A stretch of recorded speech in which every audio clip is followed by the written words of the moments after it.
দরিদ্র ও নিম্ন মধ্যবিত্ত পরিবারকে মূল্যস্ফীতির চাপ থেকে স্বস্তি দিতে ফ্যামিলি কার্ড কর্মসূচির চালুর উদ্যোগ নিয়েছে বর্তমান সরকার।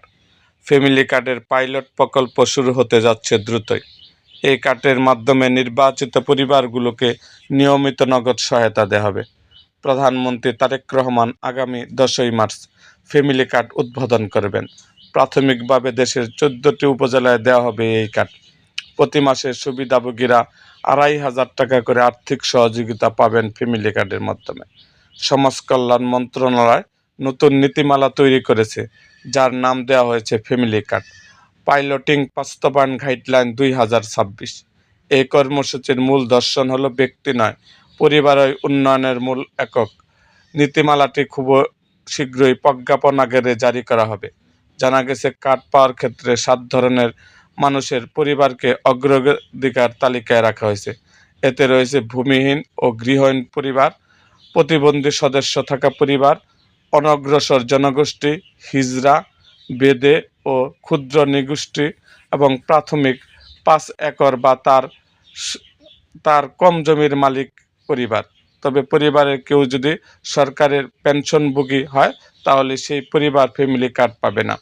একইভাবে বাড়িতে এসি ব্যবহার করা, গাড়িসহ বিলাসবহুল সম্পদ থাকা, সরকারি চাকরি করা বা বড় ব্যবসার মালিকানা থাকলেও এই কার্ড পাওয়ার যোগ্যতা থাকবে না।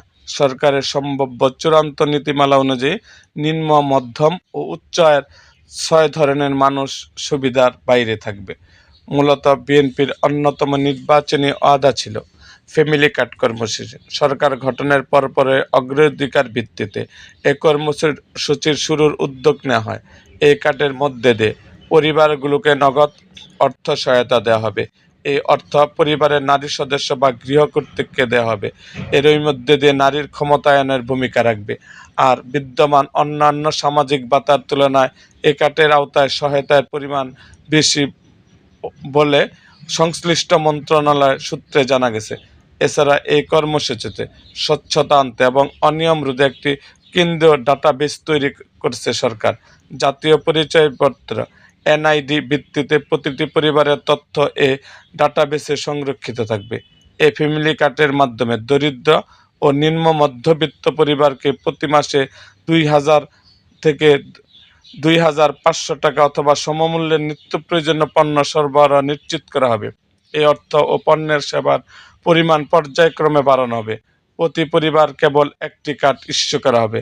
জানা গেছে, ফ্যামিলি কার্ডের ক্ষেত্রে নির্বাচিত ওয়ার্ডে সরজমিন যাচাই বাছাই করে সুবিধাভোগী চূড়ান্ত করা হবে। পরিবারগুলোকে হতদরিদ্র, দরিদ্র, মধ্যবিত্ত ও উচ্চবিত্ত এই 4টি শ্রেণীতে ভাগ করার পরিকল্পনা রয়েছে। এর মধ্যে হতদরিদ্র এবং দরিদ্র পরিবারকে সবচেয়ে বেশি প্রাধান্য দেওয়া হবে, কারণ মধ্যবিত্ত এবং উচ্চবিত্ত এই সুবিধা নিতে চাইবে না বলেও মনে করছে সংশ্লিষ্ট মন্ত্রণালয়। এরকম আরও ভিডিও পেতে আমাদের মুক্তাগাছার ইতিহাস মিডিয়া ইউটিউব চ্যানেলটিকে সাবস্ক্রাইব করুন এবং পাশে থাকা বেল আইকনটি বাজিয়ে দিন।